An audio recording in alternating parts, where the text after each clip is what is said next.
Si no, pues como otros días no lo pasamos. Dios lo bendiga. Del 1 al 5.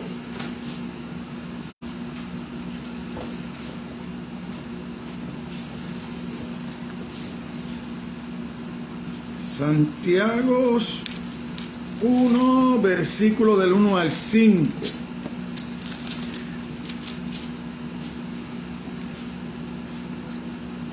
Leemos la palabra de Dios, ¿verdad? En el nombre del Padre, del Hijo y la bendición del Espíritu Santo. Para los que nos ven por las redes sociales, nosotros usamos la versión Reina Valera del 1960. La religión genuina.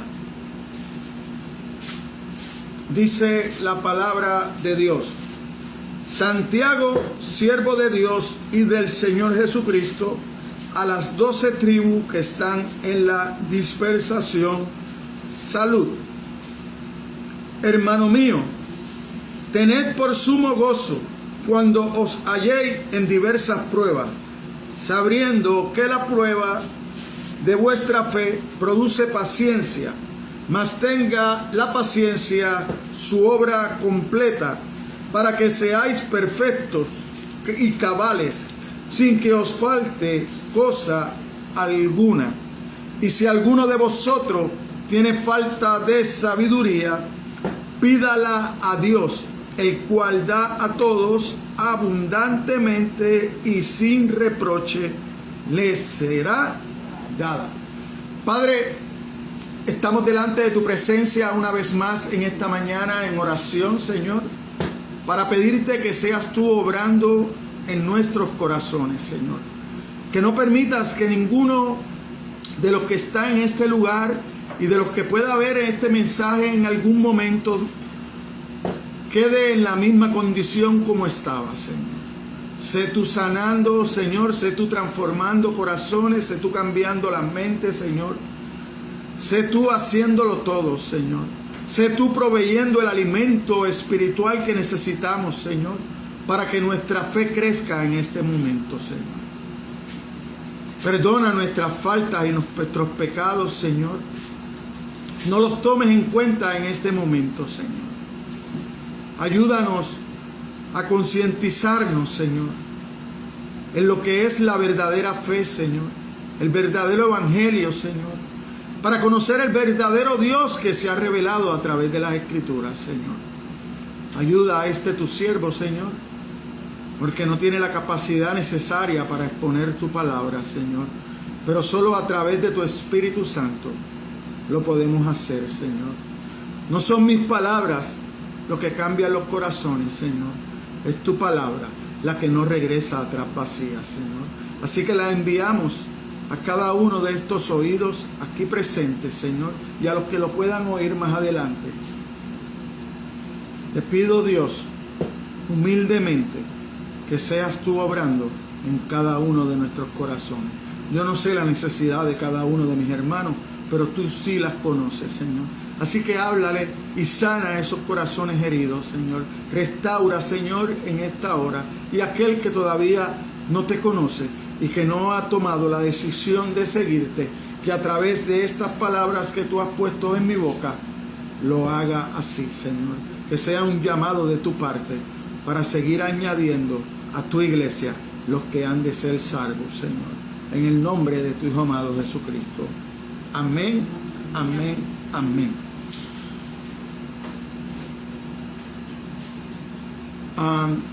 En el título del mensaje yo hice dos cosas: una pregunta y el título pues pide una contestación. El título dice así: ¿qué muestra mi vida? ¿Soy falso o soy genuino? ¿Qué muestra mi vida?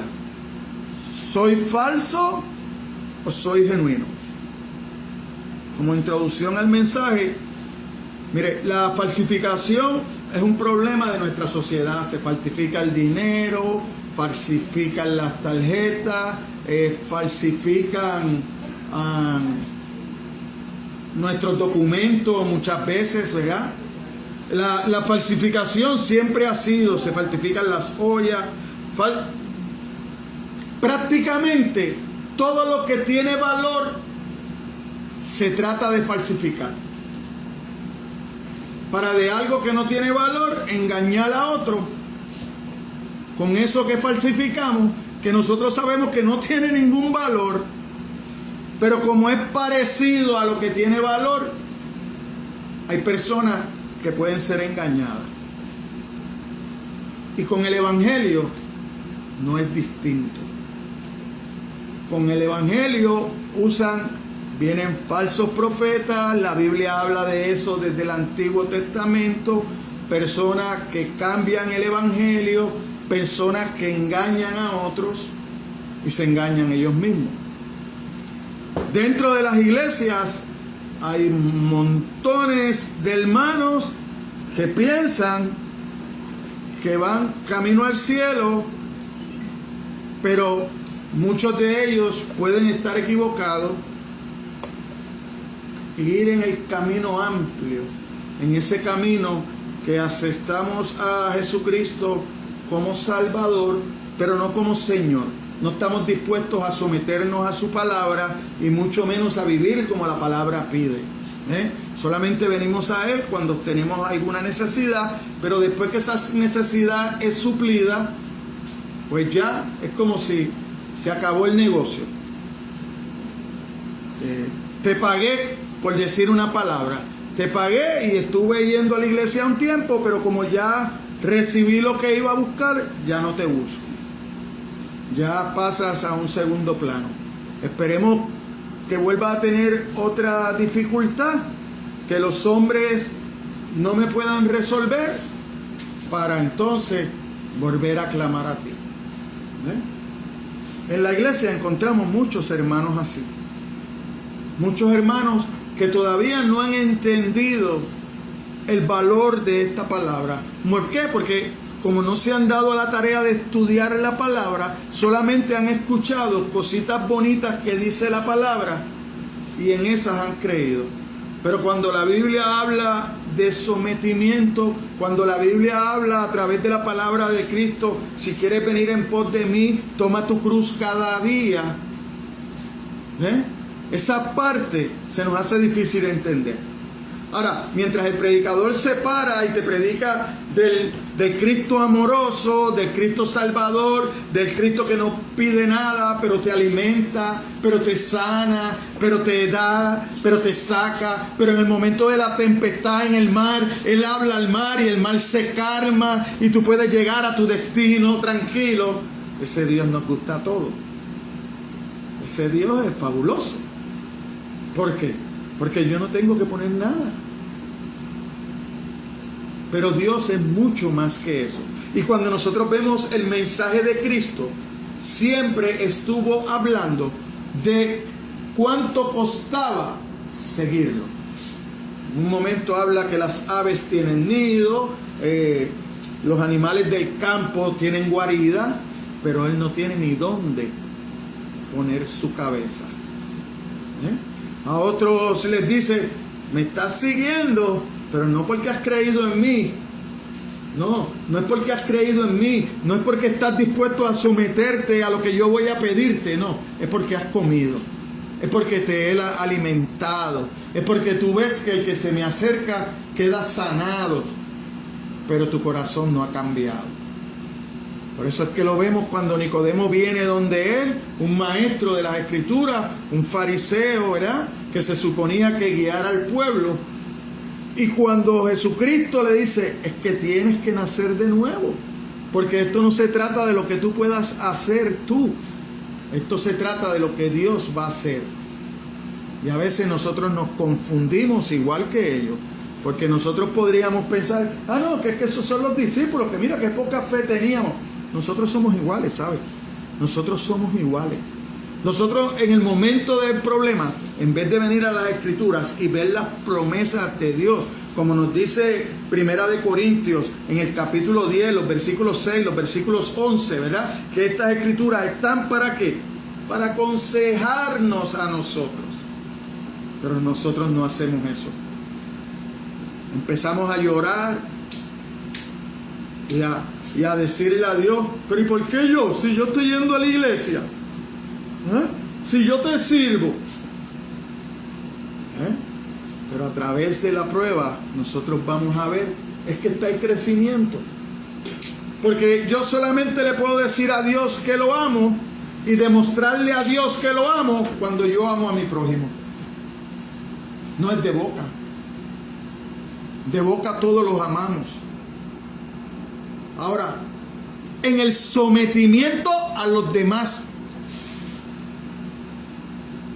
Porque Dios mora en nosotros a través de su Espíritu. Está en nuestro corazón a través de su Espíritu. ¿Ves? Pero es cuando yo amo al que está necesitado, a mi hermano, cuando yo llevo palabra de vida, porque esto es palabra de vida, porque Jesucristo dice: yo soy la verdad y la vida, el camino, la verdad y la vida.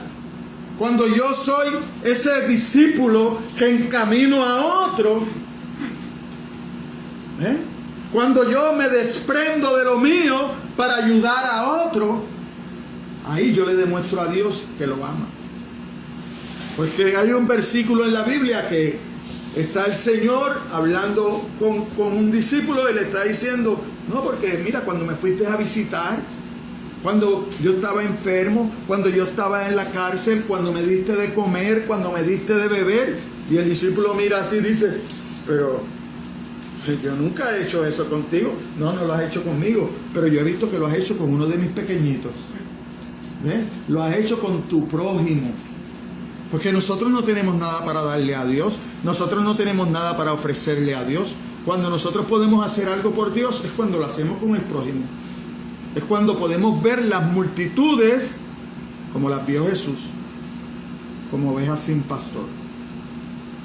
Porque hay un montón que se están perdiendo. Y no tenemos que ir muy lejos.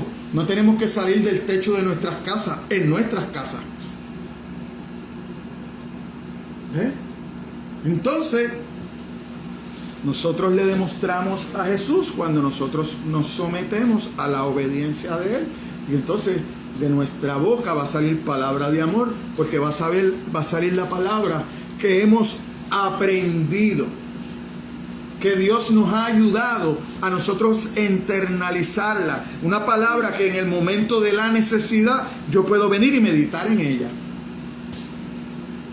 Pero si yo no hago ese ejercicio diario, en el momento de la necesidad, el enemigo va a poner muchos pensamientos, menos el de confiar que mañana vuelve a salir el sol. Llegó la oscuridad de la noche, pero mañana vuelve a salir el sol. En el momento más oscuro del amanecer es que sale el sol, es que sale la luz. Es que Cristo viene a traer luz a nuestra vida a través de su palabra. No hay otra forma, hermano. No hay otra forma. No hay otra forma. Yo le doy a conocer a Dios lo que está en mi corazón a través de mi oración. Cuando yo confío, cuando yo ejerzo mi fe, porque cuando oramos no hacemos otra cosa que ejercer la fe, porque le estamos diciendo a Dios: yo creo que tú existes. Yo creo que tú estás vivo. Yo creo que tú eres la persona que me puede ayudar. Porque esa es la oración. Entonces, cuando yo vengo a la Biblia, yo encuentro la voz de Dios hablándome a mí para que yo pueda seguir continuamente orando a Dios y confiando en Dios y creciendo en fe. No hay otra fórmula. No hay una fórmula mágica. Es a través de las Escrituras.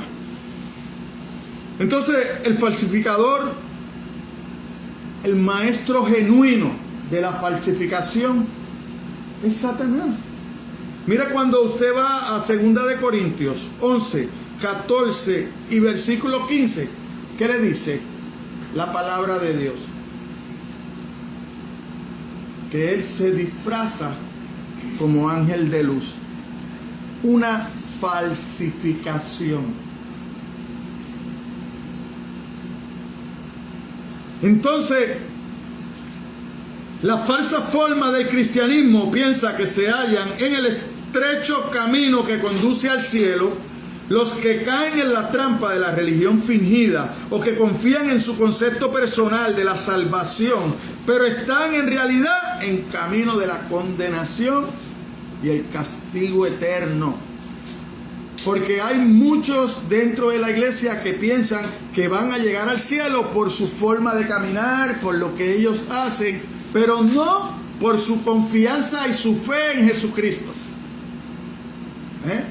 Porque estamos un ratito en la iglesia, pero cuando vamos a casa nos convertimos en lo que nos rodea. Esta palabra no sigue siendo nuestra guía, no sigue siendo nuestra ilustración, nuestra forma de ser. Y nosotros fuimos creados a imagen de Dios. ¿Para qué? Para representarlo, para hacer su representación, para hacer la diferencia. Pero muchas veces vamos y compartimos, y como son más los que no conocen a Dios y nosotros somos los menos, nos apabullan y dejamos de ser la luz que debemos ser. Dejamos de ser la sal. Ya no salamos, ya no condimentamos la carne, ya no preservamos al mundo, sino que nos volvemos parte del mundo. Y ahí es que está el problema. Ahí es que está lo difícil. Pero esa parte difícil, quien nos adiestra, quien nos fortalece, es el Espíritu Santo a través de su palabra. No hay otra forma. Pero si yo no conozco la palabra, me van a montar temas y yo no voy a poder usar la palabra de Dios. Porque no hay tema, no hay nadie que te pueda abordar por un lado que tú no puedas llevarlo a la palabra de Dios. Porque la palabra de Dios habla de todo, de todas las circunstancias que tú te puedes encontrar en la vida, de todos los problemas que tú te puedes encontrar en la vida. Y te habla de que Dios, sabiendo que nosotros necesitamos fe salvadora para ser salvos, Él mismo la da. La fe es un don de Dios. Dios lo provee todo. Nosotros aceptamos a Jesucristo, a su sacrificio en la cruz, porque un día Dios abre nuestro oído y estamos pendientes al mensaje que se habla. Entonces, el corazón nos confronta con nuestro pecado y nosotros reconocemos la dependencia que tenemos de un mediador, de un salvador. Y ese mediador es Cristo, el único mediador entre Dios y los hombres. ¿Cuál es el problema? De que ellos van caminando por ese camino y nuestro Señor nos los describe cuando usted va a Mateo 7, versículos 21 y 23. El mismo Jesucristo nos los deja descrito. Ya después de haberlo amonestado, de haber enseñado en el Sermón del Monte, ya casi al final del sermón, Él nos deja bien claro: no todo el que me dice Señor, Señor, entrará en el reino de los cielos. No es el que me dice Señor, Señor. No, es el que hace la voluntad de mi Padre que está en los cielos. Entonces, tenemos que tener cuidado. Tenemos que tener cuidado cómo andamos, cómo buscamos de Dios. Hay una sola forma de buscarlo. Juan 4:34, si no me falla la memoria, dice que es en espíritu y en verdad. Esos son los adoradores. Esos son los adoradores que Dios busca. Debido al peligro siempre frente de la fe falsa, la palabra de Dios requiere que constantemente se pruebe la validez de la salvación que se confiesa. Mira cómo dice David en el Salmo 17:3.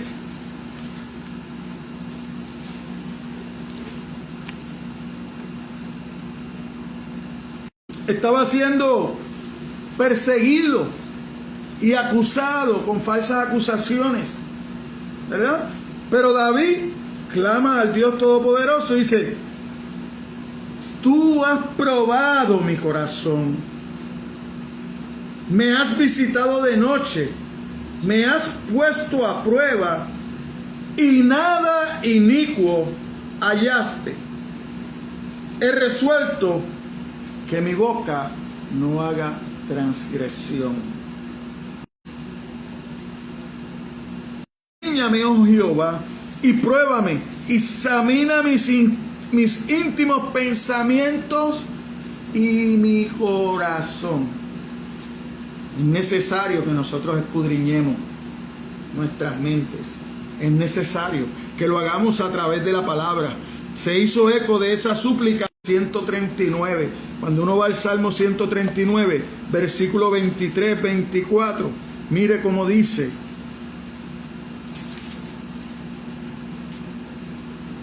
examíname, oh Dios, y conoce mi corazón. Pruébame, conoce mis pensamientos. Y si ve ahí en mi camino de perversidad, y ve si hay en mi camino de perversidad,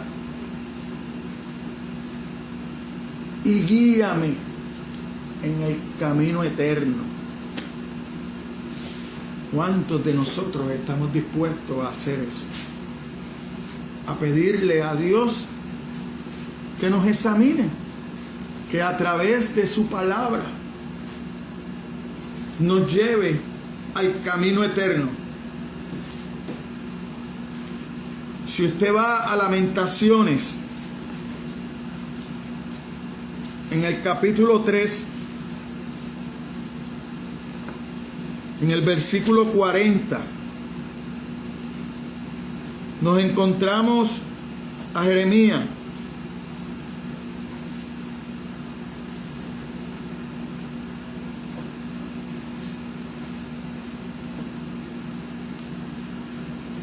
Y si leemos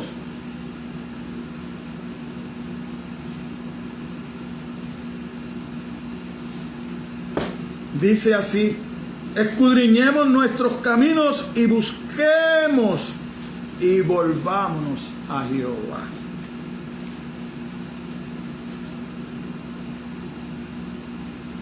Es el 41. Levantemos nuestros corazones y manos a Dios en los cielos. Nosotros nos hemos rebelado, dice el 42, y fuimos desleales. Tú nos perdonaste. El perdón de Dios siempre está. Si usted va a la primera epístola de Juan, menciona muchas características de la fe genuina que debe ir más allá de la simple confesión verbal y debe incluir obediencia a Dios. Los redimidos se caracterizan por no amar al mundo, por llevar vida recta, por abandonar y evitar el pecado y por amar a los demás creyentes. Hoy en día todos podríamos decir que cumplimos el primer mandamiento. Todos amamos a Dios. Todos decimos que amamos a Dios. A Dios es fácil amarlo. Lo primero es que no lo vemos. Lo segundo es que nunca nos hace nada malo. Siempre busca ayudarnos, traernos esperanza a través de su palabra. Y aún así, no lo buscamos como debería. Difícil debió haber sido para Santiago creer en Jesús.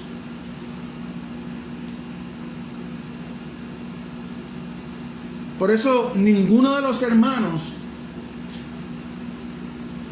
creyó en él hasta que no lo vieron resucitar.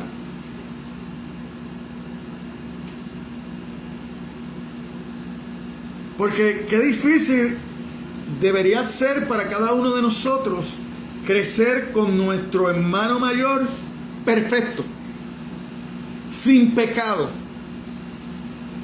¿Usted sabe cómo debería ser eso? Que usted siempre, todo lo que hiciera, fuera inclinado al mal, pero que usted tuviera un hermano mayor que nunca se equivocara, que nunca fallara, que nunca pecara. Eso debe ser una carga para cualquiera.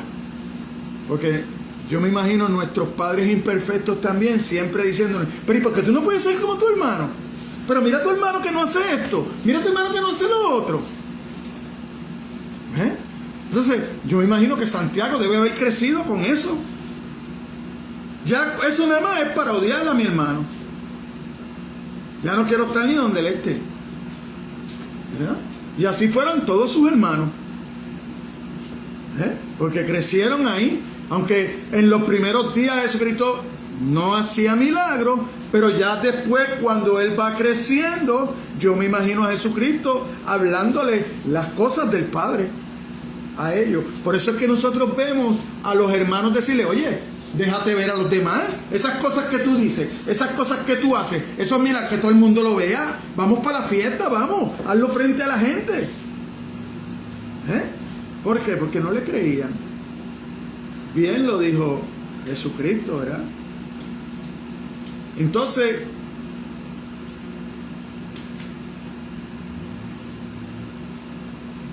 cuando nosotros vemos a Santiago, ¿verdad? Después de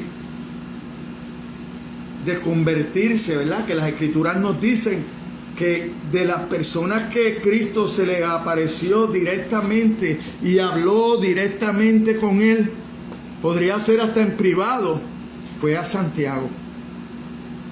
A Santiago. A aquellos incrédulos como el mismo Tomás, que todos los demás discípulos dijeron, no, hemos visto, no.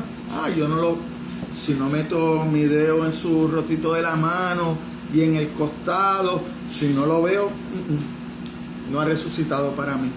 Pues Dios en su infinita misericordia, aquí estoy. Se apareció un día que él estaba, y con amor y con cuerdas de amor le dijo, ven acá, mira. Pero bienaventurado el que creyó y no vio, el que no necesitó ver para creer. Y entre esos bienaventurados estamos nosotros, porque nosotros no vimos a Cristo. Nosotros tenemos que creer porque por la revelación que Dios nos ha dejado, la palabra de Dios mismo. Y lo primero que tenemos que creer es que esto es la palabra de Dios, que esto es lo que verdaderamente le da dirección a nuestra vida, no lo que me dicen los gobiernos, no lo que me dice el mundo. Lo que es bueno es lo que la Biblia dice que es bueno, porque lo dice Dios. Lo que es malo, que la Biblia dice que es malo porque Dios lo dice. No importa cómo los gobiernos y el hombre disfrace las cosas, no dejan de ser malos si Dios dijo que era malo. El matar es malo. Si el gobierno quiere legalizar el aborto, no deja de ser malo el aborto porque el gobierno lo legaliza. No te penalizan aquí, pero te penalizan en el cielo.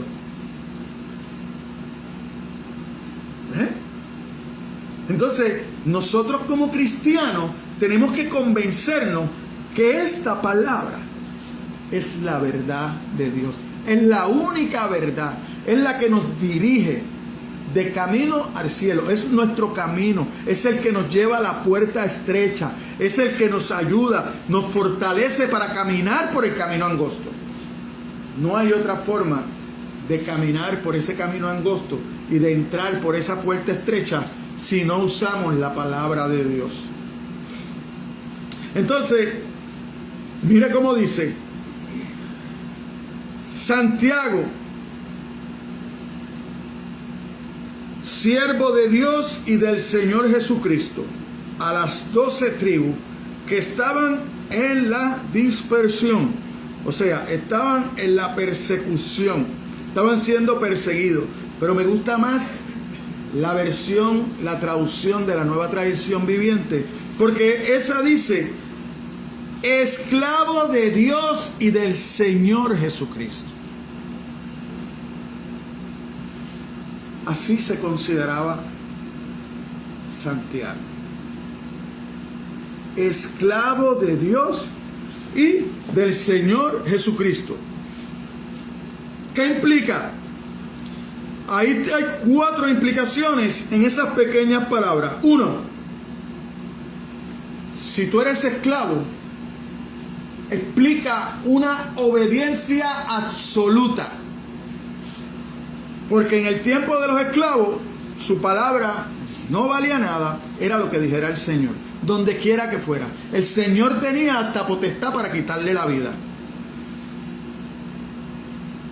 Y él, así se considera. El esclavo no tiene más ley que la de su amo, no tiene derechos propios y es propiedad absoluta de su amo. Ahora, ¿vivimos nosotros vidas así como cristianos? Porque esa es la palabra que nosotros usamos, ¿verdad? Siervos y siervas. ¿De dónde sale esa palabra de siervos y siervas? Si no es de personas que se van a someter a alguien. ¿Cuál es el mejor Señor que nosotros podemos tener? No es Dios, no es Jesucristo mismo.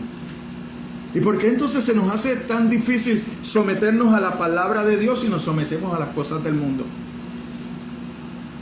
Que donde quiera, a la luz del día, al final de la luz, al final del día, quedamos defraudados. Porque cada vez que usted ponga su confianza en el hombre lo va a defraudar. No importa quién sea, porque el único hombre perfecto que caminó en esta tierra fue Jesucristo. Y ahora está sentado a la diestra de Dios. Todos nosotros tratamos de llegar a esa estatura perfecta, pero no todos nosotros lo logramos. Muchos nos quedamos en el camino. Muchos empezamos a practicar cosas y de momento las dejamos porque llegaron otras cosas. Pero Dios no cambia. Dios es el mismo, ayer, hoy y siempre. ¿Y usted sabe cuál es el problema más grande que tenemos nosotros con Dios? Que Él es infinito, es el alfa, es la omega. O sea, que todo lo que nosotros hacemos en su contra cuando pecamos es infinitamente. ¿Ven? Entonces necesitamos de ese perdón, necesitamos de esa reconciliación. ¿Por qué? Porque la palabra dice que después que nosotros nos reconciliamos con Dios, Él nunca más saca nuestro pecado a la luz. El hombre sí hace eso. El hombre saca en cara las ayudas que te han dado. El hombre pone excusa para no ayudarte. Pero Dios no hace eso. Dios, cada vez que tú lo clamas a Él, está ahí para escucharte. Está ahí para ayudarte. Está ahí para educarte. Para bendecirte. Además de eso, de la obediencia, implica una humildad absoluta. Es la condición de un hombre que no piensa en su privilegio, sino en sus deberes. Eso es la humildad. Es la condición de un hombre que no piensa en sus privilegios, sino en sus deberes. No en sus derechos, sino en sus obligaciones que tiene para con Dios. No los derechos que pueda obtener, no, son sus obligaciones. Humildad es la palabra que describe a un hombre que se ha perdido a sí mismo en el servicio de Dios. Es un hombre que ya no piensa en él, en lo que él pueda hacer, sino que lo único que piensa es servir a Dios. Entonces, es un hombre que se pierde a sí mismo. ¿Por qué? Porque si la palabra dice que es servir a Dios, es que va a servir a su semejante, es que va a servir al prójimo. En el tiempo que está aquí, va a servir al prójimo. Cuando estemos en el otro lado de la gloria, entonces dedicaremos la eternidad para adorar y alabar a Dios y muchas otras cosas más. Porque a Dios le gusta que se trabaje. Implica una lealtad absoluta. Es la posición de un hombre que no tiene intereses propios, porque todo lo que hace, lo hace para Dios. Por eso ese hombre que vive así, no le importa cómo sea que lo traten. Lo que le importa es cómo él tratar. Que él quiere tratar como Dios trataba. Que él quiere vivir para servir. Su provecho y sus preferencias personales no entran en sus cálculos. Le debe su lealtad a Dios. Lo que hace por los demás, lo hace porque se lo debe a Dios. Porque Dios así lo pide en su palabra. Pero esas cosas a nosotros, en nuestra mentalidad carnal, en nuestra mentalidad mundana, ¿verdad? Porque nosotros venimos del mundo, porque el mundo que nos rodea, lo que nos trata de inculcar en nuestra mente es que nosotros no tenemos necesidad de ayudar a los demás. Después que estemos nosotros bien, los demás no importa. Pero la palabra de Dios no dice eso. La palabra de Dios es que aunque tú estés mal, ayudes a los demás. Que de lo poco que tú tengas, lo compartas. Aun que te quedes sin nada. ¿Ve? Entonces, tenemos que al tomar el título de esclavo, Santiago se coloca en la gran línea sucesoria de los que hablaron la libertad y la paz y la gloria en la perfecta sumisión a la voluntad de Dios. Ahí entra Santiago en esa línea de esos grandes personajes como Moisés, ¿verdad? Como Abraham, como Isaac, ¿verdad? Personas que dieron su vida para servir a Dios. Si usted mira la vida de los apóstoles, históricamente, todos perdieron su vida por el Evangelio. Todos perdieron su vida por el Evangelio. Y cuando Cristo los llamó, no lo conocían. No conocían el Evangelio. Conocían la ley. Entonces, el oyente principal de Santiago eran los judíos que habían huido debido a la persecución y que todavía estaban sufriendo las pruebas por causa de su fe. ¿Para qué? Para darle confianza, esperanza y fortaleza. Para soportar aquellas pruebas, Santiago le dio una serie de pruebas por lo que podían determinar autenticidad en su fe. Ellos podían probar su fe a través de las pruebas. Entonces, esas pruebas, ¿qué hacían? Fortalecían su fe. ¿Para qué? Para poder seguir adelante. ¿Por qué? Porque estaban en persecución. Hoy en día no. Nosotros hoy podemos predicar el Evangelio a nuestras anchas. Ellos se reunían debajo del sol. Por eso es que usted ve a Jesucristo en un momento dado diciendo: ¿qué vamos a hacer? Hay que enviarlo para que compren comida, porque han estado 2, 3 días con nosotros, caminando a la intemperie. Entonces, pregunta: ¿cuántos pescados hay? ¿Cuántos pan hay? ¿Verdad? Y hace el milagro de los panes y los peces. Pero por eso mismo es que usted ve a Jesucristo. Mire si era agotador el seguir a Cristo, hasta a Cristo mismo como predicador, que en un momento dado las escrituras dicen que Él entra en la barca, ¿verdad?, conjuntamente con sus discípulos, y empiezan a navegar para llegar de un lado a otro. Pero ¿qué pasa? Que en el medio de la noche se levanta el mar. Mira si era agotador, que Jesucristo estaba durmiendo en la proa. Tiene que haber sido un sueño profundo, porque usted sabe que el mar está revuelto. Dice que las olas estaban entrando a la barca y él durmiendo feliz.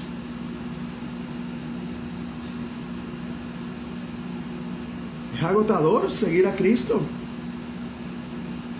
y se levanta por el llamado, por la desesperación de los discípulos, que aún con poca fe, por no decir ninguna, porque cuando vamos al relato, dice, ¿qué pasa con ustedes?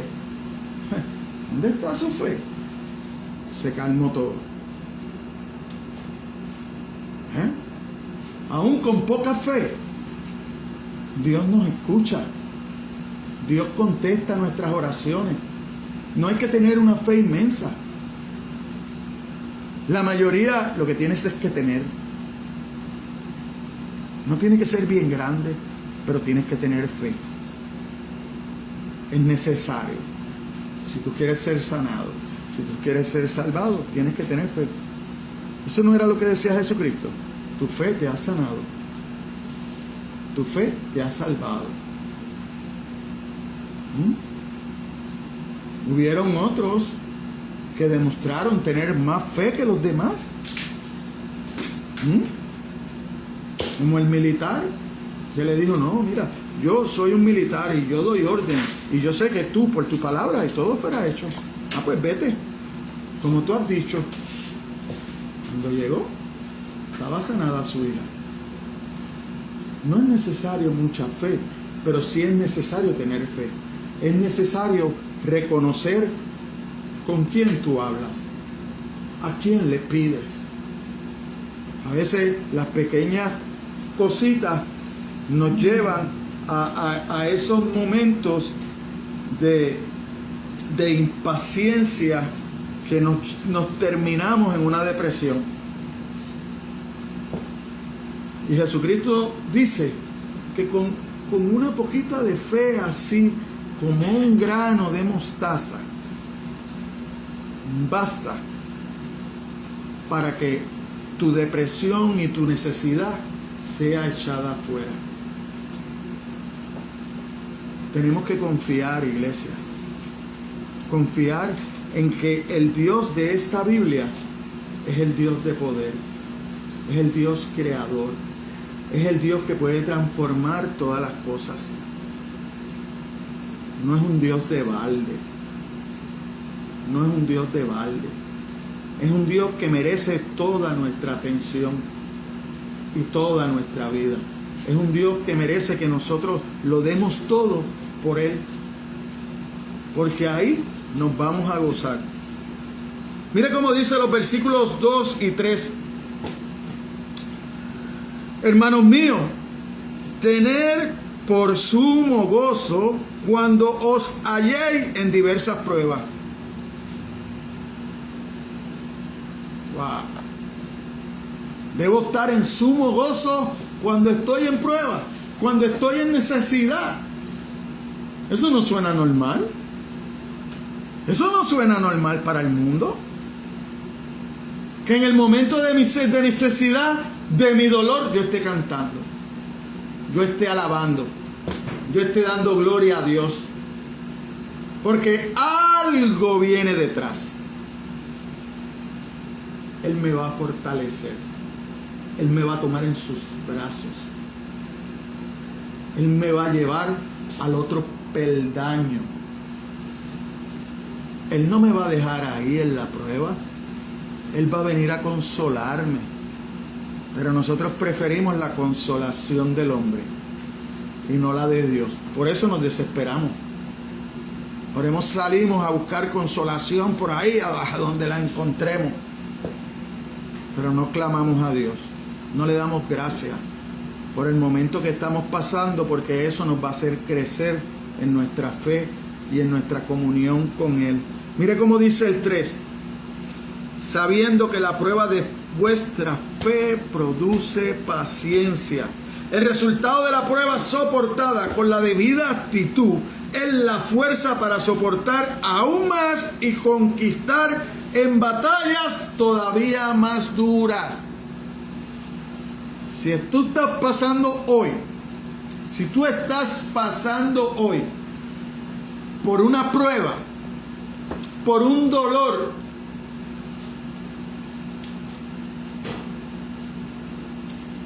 busca de Dios. Busca de Dios. Porque mañana la prueba puede ser más fuerte.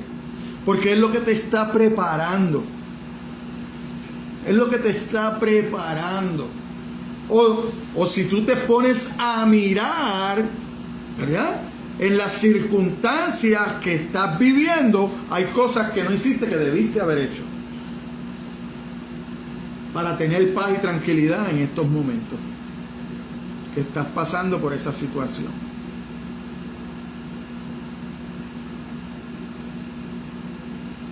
Cuando Dios te lleva a la prueba es porque te ama, es porque te quiere fortalecer, es porque quiere limpiar ese instrumento que mañana va a empezar a usar, a llevar la palabra para otros. Para eso son las pruebas, dice Santiago. Dios permite que suframos pruebas a fin de librarnos de nuestra dependencia de las cosas terrenales.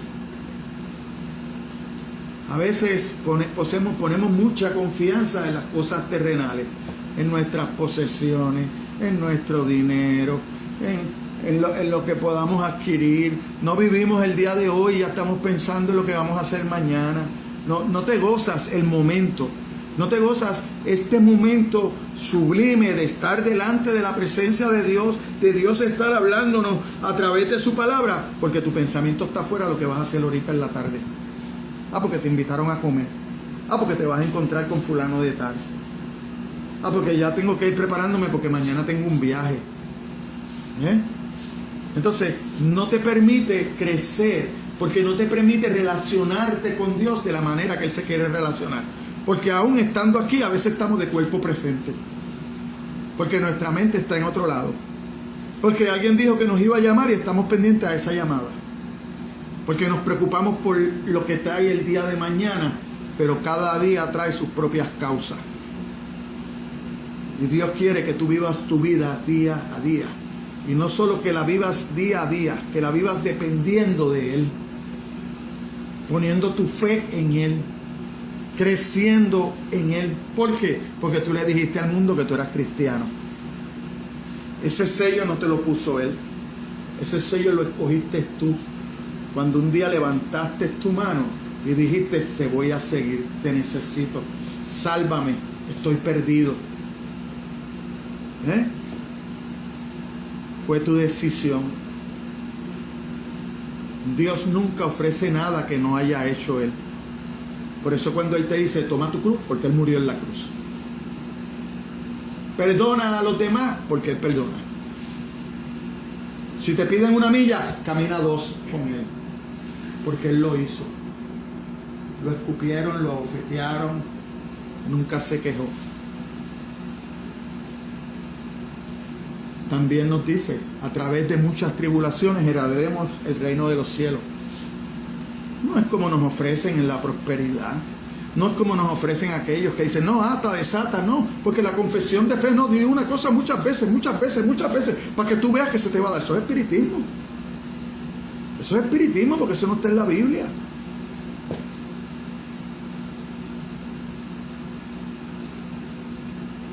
Hay gente que te piden que ores, pero tienen un altar en la casa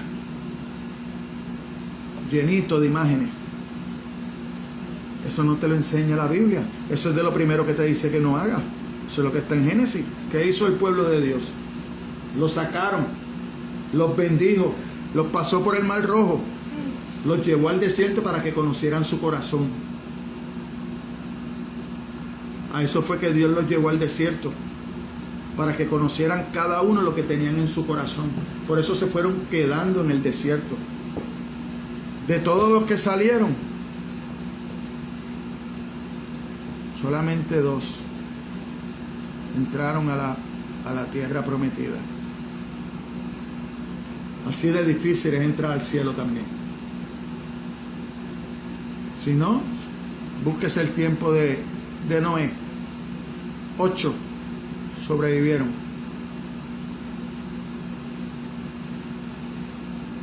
Pero hoy hay muchas congregaciones diciendo que como quiera vamos para el cielo. Hay muchas congregaciones que te dicen: ven aquí para que pares de sufrir. Si eso fuera verdad, Pablo no hubiera sufrido, Pablo no hubiera tenido que orar 3 veces para que le quitaran el aguijón. No, el aguijón estaba ahí para que él supiera lo que necesitaba, que era depender de Dios.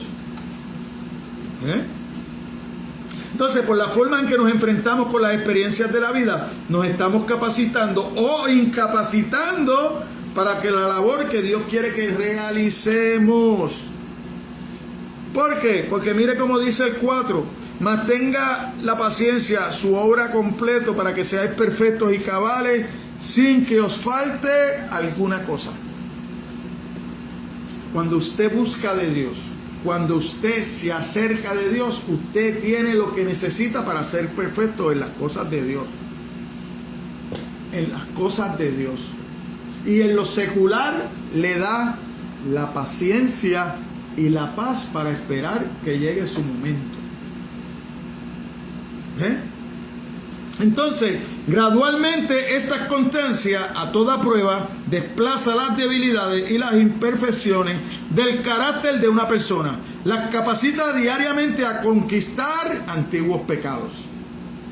Usted se puede hacer fuerte y cositas que antes no tenía control, Dios lo va fortaleciendo y esos pecados se van quedando atrás y nunca más vuelven. ¿Verdad? A menos que usted no se descuide. La capacidad diariamente a conquistar antiguos pecados y a desembarazarse de viejas vergüenzas y a obtener nuevas virtudes hasta que al fin llega a ser perfectamente idónea para el servicio de Dios y de la humanidad. Porque Dios lo capacita a usted para servir a los demás. Porque Dios está completo en sí mismo. El que nosotros estemos aquí hoy, el que nosotros estemos aprendiendo de esta palabra hoy, es para ayudar a los demás. Es para compartirla con los demás. No es para quedarnos, la cogimos y ya sé cómo vivir.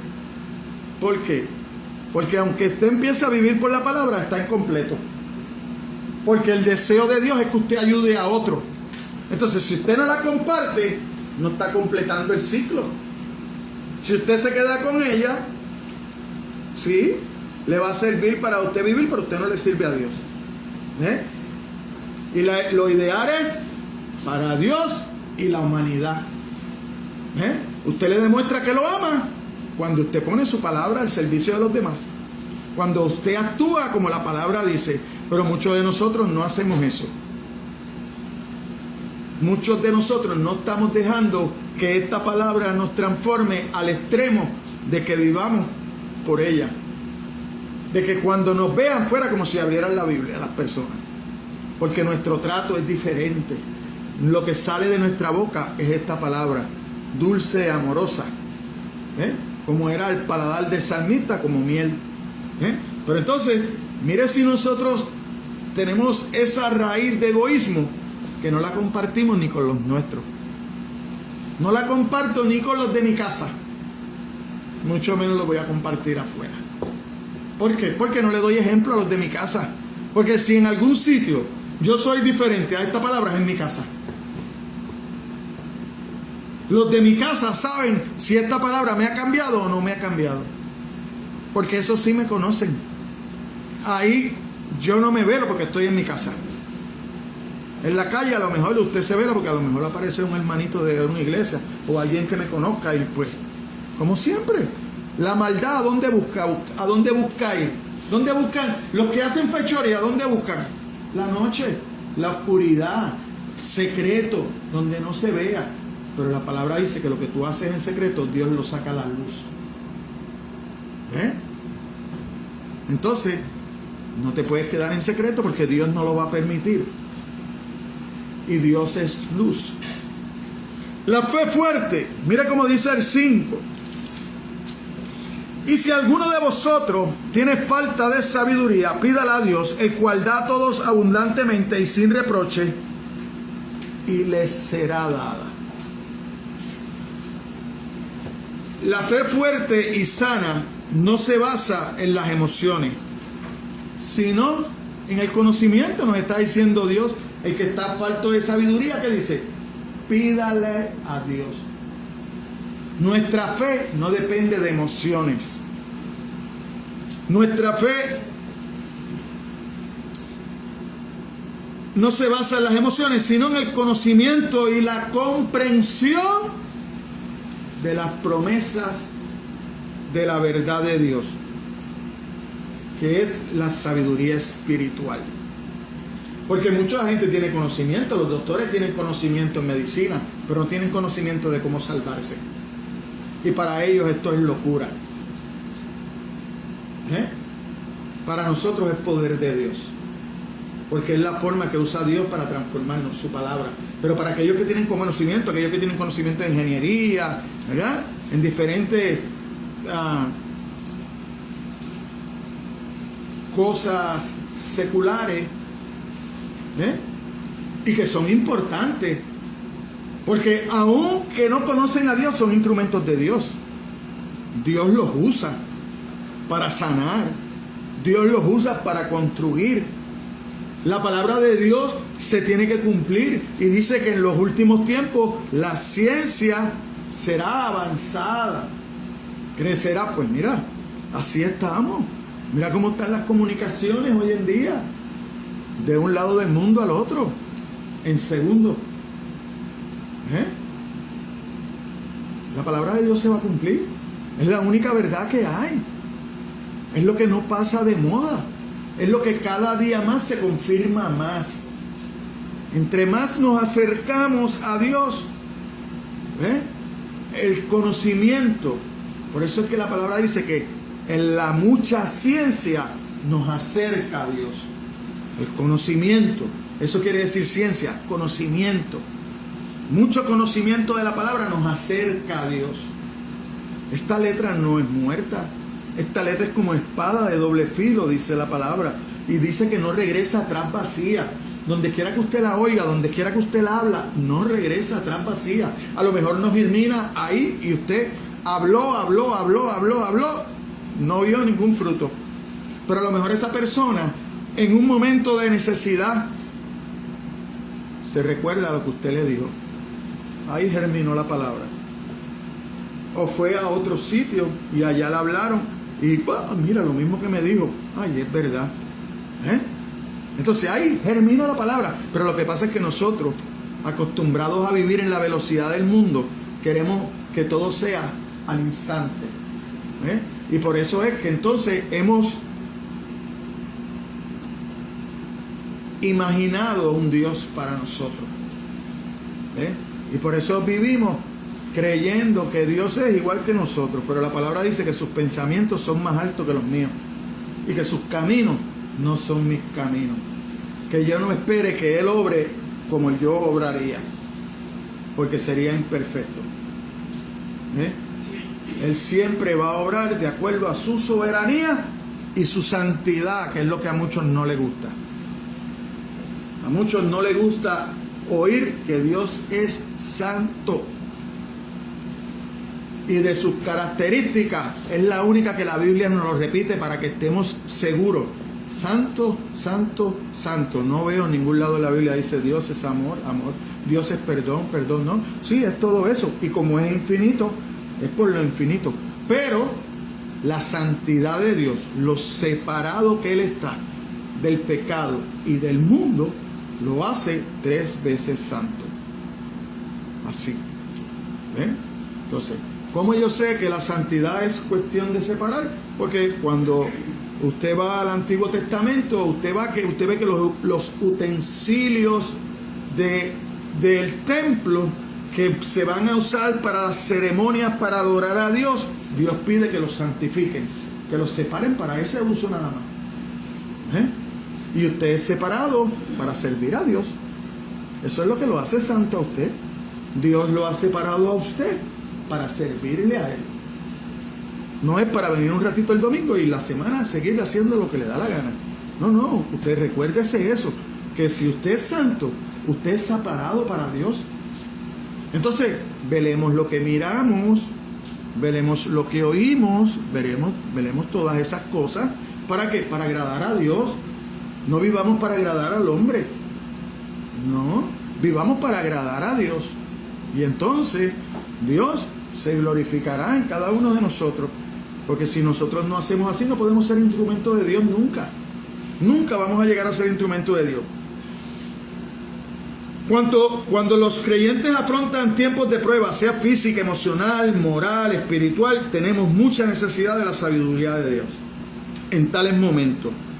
Uno debería recordar, mire, vamos a Proverbios 3. Vamos a gozarnos con la sabiduría de Salomón.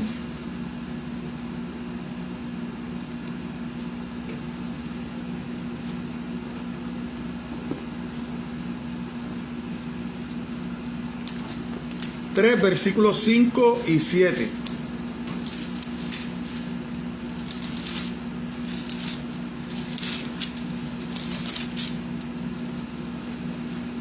Oh, aleluya. Fíjate de Jehová de todo tu corazón y no te apoyes en tu propia prudencia. Reconócelo en todos tus caminos y Él enderezará tu vereda. Dice que lo reconozcas en algunos tiempos. No, en todos los tiempos. En todos tus caminos, en todo lo que tú estés pasando, no importa lo que sea, reconoce a Dios. Reconoce a Dios. Reconoce que tú eres un siervo de Dios. Reconoce que tú no puedes actuar como actuarían los demás. Que tú no vas a buscar tu salida como la buscan los demás. Porque tú eres un siervo de Dios. Tú tienes que ser imagen de Dios para los demás. Porque tú has sido separado.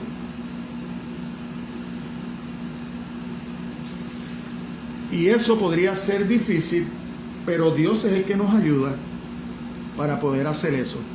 Por eso es que tenemos que seguir haciendo nuestros ejercicios espirituales de leer la palabra y de orar a Dios en confianza.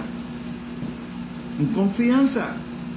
Porque los demás van a las tumbas a llorar porque el líder está allí. Pero el de nosotros está a la diestra del Padre. Y está vivo. Está vivo. Y lo vemos. Porque nosotros estamos vivos hoy. Si Dios no nos ha acabado al día de hoy, es por su misericordia y por su amor. Porque nadie merece entrar al cielo, porque cuantos todos pecaron están destituidos de la gloria de Dios. Eso es un finito regalo de Dios. Él sigue diciendo de la sabiduría. Mire, allí mismo en Proverbio, que lo cambié aquí, pero lo voy a buscar otra vez. Mire cómo dice en el versículo 17.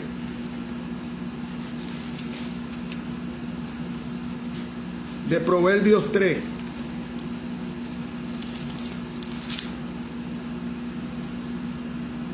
Sus caminos son caminos deleitosos y todas sus veredas de paz.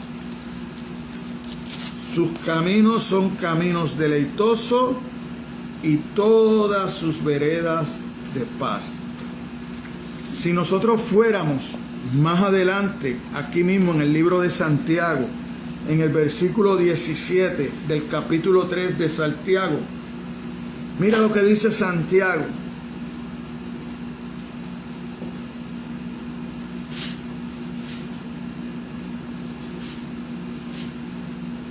Pero la sabiduría que es de lo alto es primeramente pura, después pacífica, amable, benigna, llena de misericordia y de buenos frutos, sin incertidumbre ni hipocresía. ¿Usted sabe qué? ¿Usted sabe qué? Que esa sabiduría lo describe a usted como cristiano. Así debería ser usted y así debería ser yo. Deberíamos tener esa sabiduría y deberían las personas vernos así. Personas deberían vernos pura de corazón, pacífica, amable, benigna, llena de misericordia y de buenos frutos, sin incertidumbre, sin duda. Sin duda. Porque el que pide a Dios y duda es como las olas del mar. Va para aquí, va para allá, para donde quiera lo tira, pero no llega a lo que quiere ser nunca. Nunca. Porque no confían. Porque no confían. Porque más grandes se hacen las cosas que ven a su alrededor y las situaciones que viven que Dios. Usted no confía. Cuando el doctor le dice a usted que usted tiene cáncer, usted ya se dio a la tarea de morirse a usted mismo. Porque usted empieza a pensar en esa enfermedad. No, empieza a pensar y a clamar a Dios. Dios, tengo que pasar por esto. Que así sea, pero dame la fuerza. Dame la fuerza. Pero si es posible que pueda ser sanado, yo sé que el único que lo puede hacer eres tú. Instruye a ese doctor, dale el conocimiento, que lleguen los medicamentos que yo necesito, que sea lo que yo necesito para ser sanada o sanado. Pero no, lo primero que hacemos es que empezamos a llorar, como si no hubiera un Dios en el cielo, que es de quien depende tu vida. Tu vida no depende del cáncer, tu vida no depende de lo que dice el doctor, tu vida depende de Dios. ¿Sí? Pues entonces voy a vivir con más intensidad para Dios. Si lo que me queda es pocos días de vida, pues te los voy a dedicar a ti, Señor. Te voy a servir a ti, con dolores, con quimioterapia, con todo lo que venga. Ahí voy. De verdad. Pero son cosas que las tienes que hacer con todo tu corazón. No las puedes hacer con la boca y acá dudando. Porque mañana me van a dar otro resultado. O estás en las manos de Dios, o no estás. O eres siervo puro, o eres una falsedad. Como dice el título del mensaje. Así que en la última respuesta de Job a sus amigos, presuntos consejeros que le habían dado tantos consejos pero insensatos, porque el único tiempo que los amigos de Job fueron sensatos y dieron buenos consejos fue la semanita que estuvieron callados allí, que se pusieron en la misma condición. Ahí estaban bien, se llenaron de ceniza, se rasgaron sus vestidos y se sentaron al lado de Job. Esa semanita estuvo perfecta. Cuando abrieron su boca, lo dañaron todo. ¿Por qué? Porque dependían de ellos, de la sabiduría de ellos, pero la sabiduría de ellos no venía del cielo, porque ni tan siquiera sabían cuál era la verdadera situación de Job y cuál era el propósito de Dios con Job. Porque Job era diferente a ellos, porque lo vemos cuando empieza el libro, vemos la descripción de qué Dios hace de Job. Vamos a ver Job 28, versículos 12 al 22, ya casi para terminar. Job 18.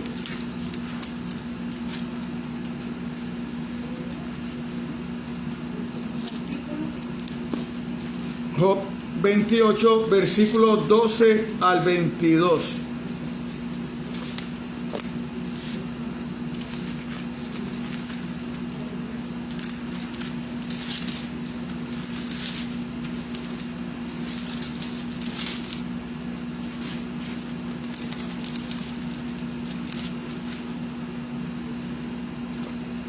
Mira cómo dice Job.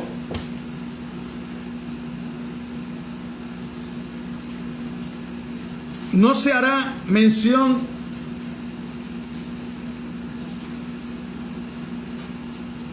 perdón, 12. Mas ¿dónde se hallará la sabiduría? ¿Dónde está el lugar de la inteligencia? No conoce su valor el hombre, ni se halla en la tierra de los vivientes. El abismo dice, no está en mí. Y el mar dijo, ni conmigo. No se dará oro, ni su precio será a peso de plata. No puede ser apreciada con oro de Ofir, ni con onices preciosos, ni con zafiro. El oro no se le igualará, ni el diamante, ni se cambiará por alhajas de oro fino. No se hará mención de coral ni de perla. La sabiduría es mejor que las piedras preciosas. No se igualará con ella topacio de Etiopía no se podrá apreciar con oro fino. ¿De dónde pues vendrá la sabiduría? ¿Y de dónde está el lugar de la inteligencia? Porque encubierta está a los ojos de todo viviente, y a toda ave del cielo está oculta. El Abadón y la muerte dijeron: su fama hemos oído con nuestros oídos. Después de contestar todas estas falsas e inútiles fuentes de sabiduría, Job sencillamente llega a la conclusión en el versículo 23. Dios entiende el camino de ella y conoce su lugar. Dios conoce dónde está la sabiduría, porque la sabiduría viene de arriba, de lo alto. Esa es la sabiduría que nosotros queremos como cristianos. No hace falta mencionar que las pruebas deben enriquecer nuestra vida de oración. Cuando nos volvemos al Señor en busca de dirección, fortaleza, paciencia y sabiduría. Y cuando pedimos sabiduría, Él da a todos abundantemente y sin reproche. Es el deseo amoroso del Señor impartir conocimiento divino en abundancia a sus santos fieles, aquellos que se han apartado para Él, para servirle a Él, para llevar su palabra, que viven por Él y para Él. Esa es una de las más hermosas, alentadoras promesas en toda la Biblia. ¿Por qué? Porque si usted se fija, en el versículo 5, a mitad del versículo 5, dice: pídala a Dios. Eso no es un consejo, hermano. Eso no es un consejo que Dios te está dando. Eso es una orden que Dios te está dando. Si tú estás falto de sabiduría, si tú dices que eres un santo, si que tú dices que eres un siervo, si tú dices que tú eres cristiano, Dios te ordena a que le pidas a Él la sabiduría, para Él abrir en tu entendimiento y darte sabiduría, para Él poder usarte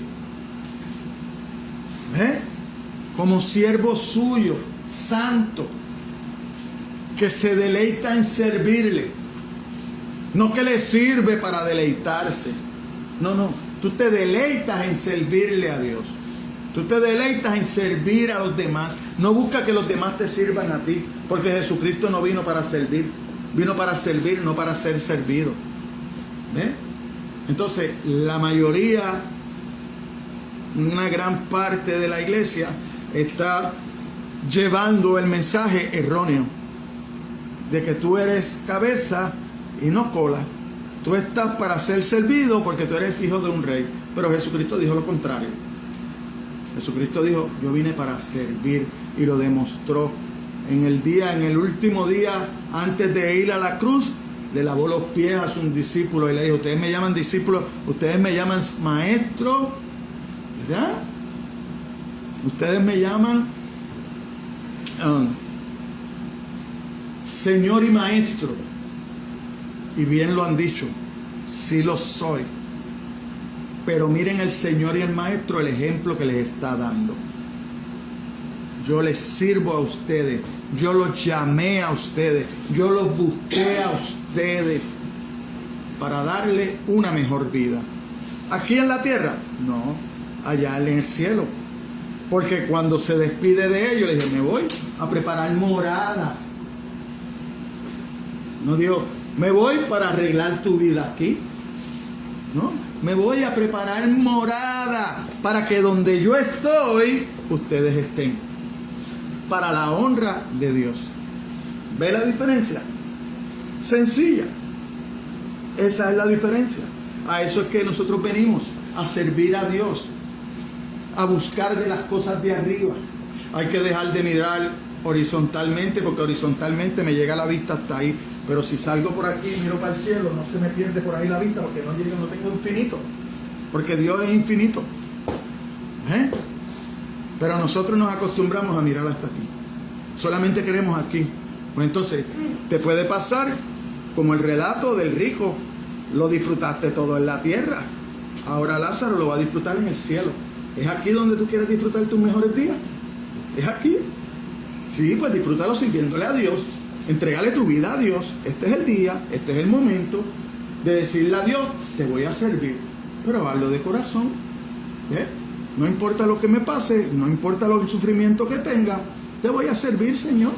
Te voy a servir. Porque es mejor vivir sufriendo contigo que alegre aquí y mañana muerto allá.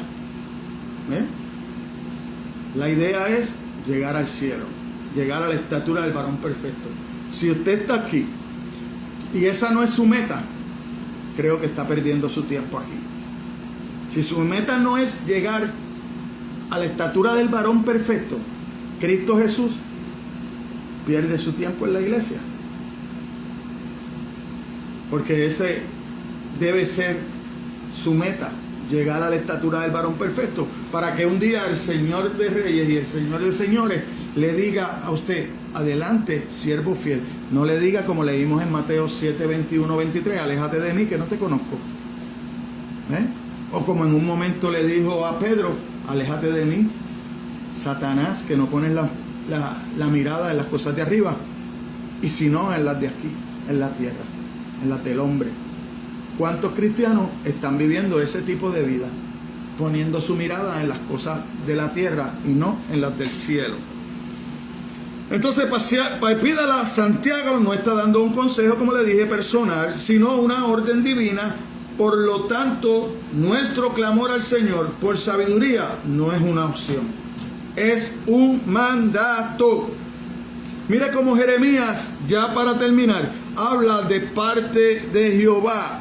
Jeremías 29, versículo 11 al 13.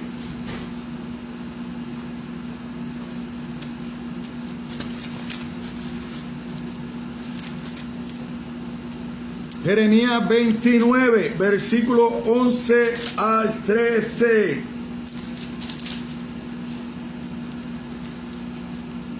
Mire cómo dice Jeremías: porque yo sé los pensamientos que tengo acerca de vosotros, dice Jehová, pensamientos de paz y no de mal, para daros el fin que esperáis.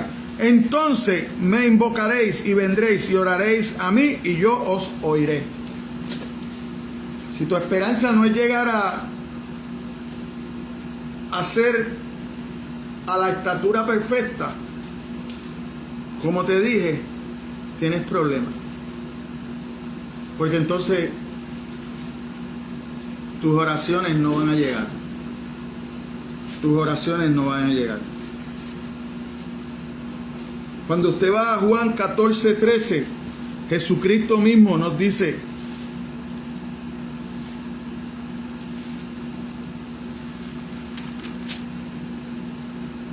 y todo lo que pidieres al Padre en mi nombre lo haré, para que el Padre sea glorificado en el Hijo.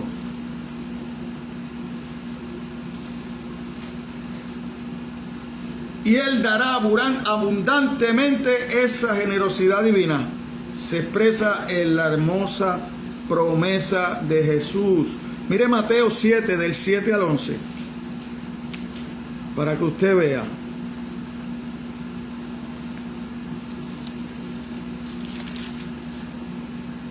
Pedid y se os dará, buscad y hallaréis, llamad y se os abrirá, porque todo aquel que pide, recibe, el que busca, halla, el que llama, se le abrirá.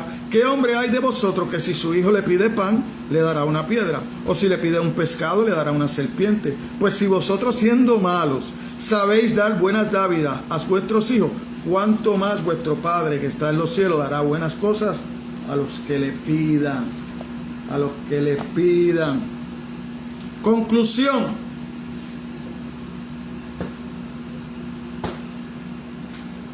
una cosa que tiene Dios, nunca va a levantar un reproche por las cosas malas que usted ha hecho. Nunca. Dios nunca va a hacer eso. Un hijo suyo que acude en busca de sabiduría en tiempo de aflicción y prueba, Él no nos recordará cuán indignos somos. para recibir eso. Él no te va a reclamar. Él no te va a reclamar porque cuando tú vas a Él en el momento de la prueba, en el momento de la necesidad, a lo mejor estás ahí por algo que tú hiciste mal, pero Él no te va a sacar eso en cara. Él te va a ayudar. Él te va a brindar su mano. Él te va a dar la oportunidad de llevarte a través de la palabra para subirte un escalón más, para que te puedas acercar más a Dios, para Él poderte utilizar. Ni nos regañará por no haberlo pedido antes, comprendiendo plenamente que el espíritu a la verdad está dispuesta, pero la carne es débil, ¿verdad? Juan 14:38, el espíritu siempre está dispuesto, pero la carne es débil. Así que sin titubeo alguno, renuncias o reservas, nos dará su divina sabiduría. Con generosa abundancia, Él nos dirá, en efecto, lo que le dijo a su pueblo Israel por medio del salmista: yo soy Jehová, tu Dios. Amén. Esa es la palabra que termina Dios para nosotros en el Salmo 81:10. Yo soy Jehová, tu Dios, iglesia. Amén. Hasta aquí el mensaje. Vamos a ponernos de pie. Vamos a orar a Dios y darle gracias también a Dios, ¿verdad? Por mi hermano Joaquín que está viendo el video. Y orar, ¿verdad? Para que Dios siga obrando en él y que lo pueda bendecir grandemente. Así que, Padre amado, te damos gracias, Señor. Gracias por haber podido estar delante de tu presencia en esta mañana, Señor. Confiamos por tu palabra que donde hay 2 o 3 reunidos, ahí estás tú, Señor. Así que nosotros sabemos que tú estás en medio nuestro, Señor. Que tú conoces nuestras mentes y nuestros corazones, Señor. Y sabes la disposición que tenemos para servirte, Dios. Así que en esta hora te pedimos, Señor, que seas tú llevándonos de regreso a cada uno a nuestros respectivos lugares, Señor, no sin antes pedirte que bendiga los alimentos que vamos a consumir, Señor, en esta tarde, que bendigan las manos que lo sufrieron, las manos que lo confeccionaron, Señor, y que seas tú supliendo a cada uno de nuestros hogares, Señor. Sabemos que tenemos diferentes situaciones, tenemos diferentes problemas, Señor, pero hoy los hemos traído aquí, Señor, y los dejamos en tus manos. Yo te pido que nadie, Señor, nadie salga de este lugar en la misma condición, Señor. Trabaja en esos corazones, Señor. Trabaja en esas mentes, Dios, y ayúdalos para que puedan seguir adelante el resto de la semana, Señor. Tráenos de vuelta el jueves para estudiar tu palabra y acercarnos más a ti. Todo esto te lo pido en el nombre de nuestro Señor Jesucristo, y la iglesia dice amén, amén, amén. Saludaos. Dios los bendiga.